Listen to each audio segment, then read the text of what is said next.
Isometric training is one of the most versatile and underrated tools you can use in the gym.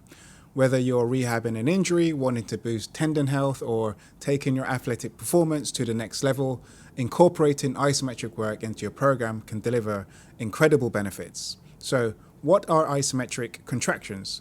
Before we dive in, let's quickly define isometric contractions. These occur when your muscles generate force without changing length, essentially holding a position without moving. Think of holding a plank, pushing against an immovable object, or pausing during a squat. Starting with looking at the science behind isometric training. So research shows that isometric work is particularly effective for increasing tendon stiffness, even more so than plyometric exercises. Tendon stiffness is crucial for performance as it allows for greater energy storage and transfer of energy, much like a well-tuned spring. Isometric work strengthens tendons and tendons attached to bones. So this process helps the trained area to absorb more force, developing an efficient rubber band type quality. So if you're trying to improve the way you lift, your strength, your speed, having a springy quality to your body and your frame is ideal for that efficiency and a greater efficiency of force transfer. Developing these qualities is akin to having a high-spec frame to your race car. This not only improves athletic capabilities, such as speed and power, but also makes tendons more resilient, reducing the risk of injury. One study by Baum et al. 2019 highlights that isometric training can enhance tendon stiffness significantly, contributing to improved force output and movement efficiency. Isometric training doesn't just strengthen tendons, it also enhances their ability to attach firmly to bones. This leads to better force absorption and transfer, creating a more efficient rubber band quality in the muscle tendon complex. So why should you include isometric work? Three main reasons: injury rehab, performance development, and joint stability. Isometrics are low risk and highly effective for strengthening injured areas without excessive joint strain. So especially if you have tendonitis, if you have ligament damage, and some related injuries like that, starting your rehab or the base level work and your way back to greater performance should start with isometric work, because you can microdose it, you can control the load, you can control the velocity of movement. Obviously, isometric you're holding, so it's reduced velocity, which means you're in a lot more control of the pain and the pain signaling. You can dab your toe into the pain, so to speak, without creating too much damage or going up to like a 8 out of 10 pain. You can work to, let's say you're doing a knee extension exercise, isometric, you can kind of push into the pain a little bit and keep it around 3 to 5 out of 10 instead of driving that pain level up. And this helps the rehab process a lot because it starts to dampen the pain signaling going from the area to your brain. Also, performance development, they train your muscles as well and tendons to store and release energy more effectively, improving speed, power, and explosiveness. And of course, joint stability, by reducing compensatory movements, isometric enhance joint alignment and reduce injury risks. So if you have an injury, what usually happens is there's some sort of compensation issue going on because the body doesn't want to put load into the injured site. So the other side usually compensates, and you can kind of like work to normalize that by utilizing isometric work on the injured side. So there are 6 types of isometric modalities, and we're going to go through the definitions and example exercises for different isometric techniques. So just do bear in mind, I'm trying to group them into groups, and obviously there's going to be some gray areas where other exercises kind of like bleed into the isometric modalities, and that's just the nature of it. So don't take it as total gospel, but it just helps to group exercises when you're creating programming and you're structuring programming, and you're also like dosing what sort of effect you want from the client or yourself. So starting with dynamic isometrics. Dynamic isometrics involve maintaining tension in the muscle while transitioning through a range of motion, combining aspects of static holding and movement. So example exercises there will be pause bench press, eccentric pull-ups with pauses. So looking at the pause bench press, lower the bar to the pause point depending on your target area. So that could be a couple of centimeters of the chest. That could be on the chest. That could be 3/4 of the way, halfway, whatever. It depends totally on your target area and your context. But you can pause there for 3 to 5 seconds and then complete the rest of the rep. We can also utilize multiple pause points. Eccentric pull-up with the pause is another good example. So lowering yourself slowly into a pull-up, pause in for 3 to 5 seconds at different points during the descent or at the top, can utilize dynamic isometrics. And the benefits obviously include build strength and stability throughout the entire range of motion, improving control and muscle activation. Looking at isometric extremes, this involves holding a position at the most extended or lengthened or even shortened range of motion.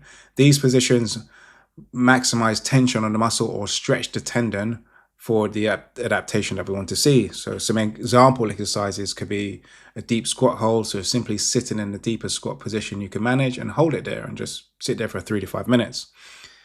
Seated hamstring stretches, stretch forward to touch your toes and hold the position with tension in the hamstrings. And obviously the benefits include enhanced end range stretch and mobility, crucial for injury prevention and joint stability. But also it helps with injury rehab if sometimes a muscle is not has its usual mobility or range. Microdosing isometric extremes or holds or stretches can help to obviously re-establish the mobility and flexibility that was there before. Now looking at isometric holes, this is the classic form of isometric work, which involves holding a static position without movement. So some example exercises are a plank, hold a plank position, engage the core, a wall sit against a wall with thighs parallel to the floor and hold a position. And the benefits here, it also builds endurance, stabilizes joints and strengthens muscle without joint movement, making it useful for rehabilitation. So this is probably the most utilized modality or group of isometrics.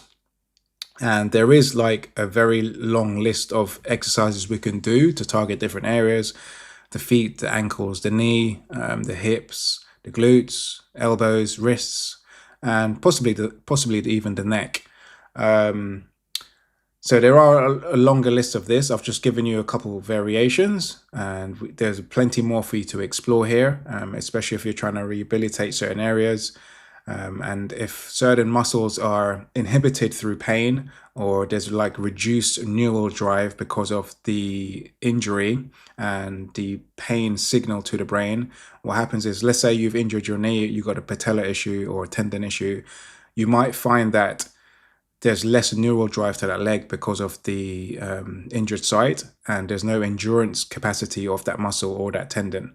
So utilizing isometric holes can help to build that endurance back, helping to stabilize the joint, dampen the pain signal, and then restore function to the area that you've injured. Then we have oscillatory isometrics.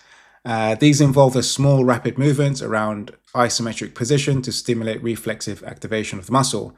So you might have, these will be like crossing over into like plyometrics and deep tier plyometrics and stuff like that.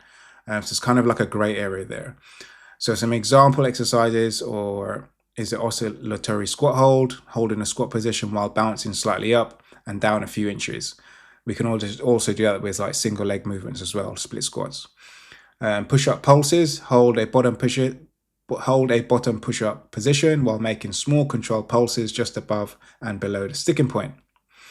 And the benefits here are it improves neuromuscular efficiency and dynamic stability, particularly under load. And then we have strength pauses. So strength pauses involve pausing at specific points of a movement, often at the most mechanically disadvantaged position, e.g. the sticking point, or in the most stretched position, difficult, disadvantageous position. Example exercises could be pause deadlifts, pauses at specific areas, phases of the lift. For example, pause off the floor, then complete the lift in its entirety. Obviously, with these strength pauses, you're very much training at a heavy load, so somewhere between 70 to 85%, and applying those pauses at certain areas of the lift, where you're at a disadvantage, and that improves your strength and how well you can improve on, or how well you can execute that movement. So it's like positional strength. And then obviously another one is a pause bench press, for example. Pause at the bottom of the bench press before pressing back up. And then we're going to be doing pauses from anywhere between 2 seconds all the way up to 5 seconds.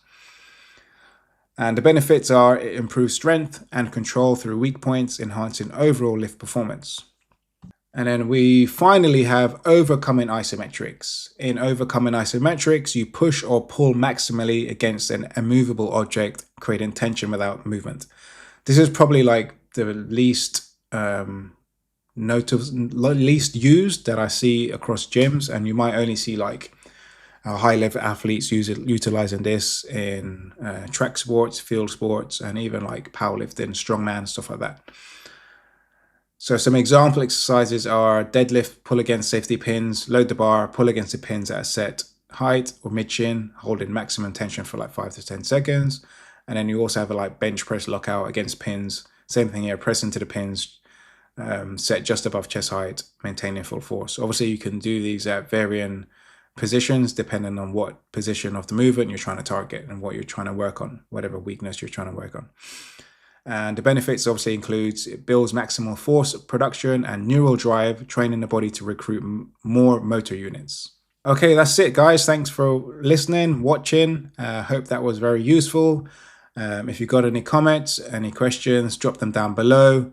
If you feel like someone's going to benefit from it, share it, save it for later. You can always utilize this in your training and also programming or whatnot.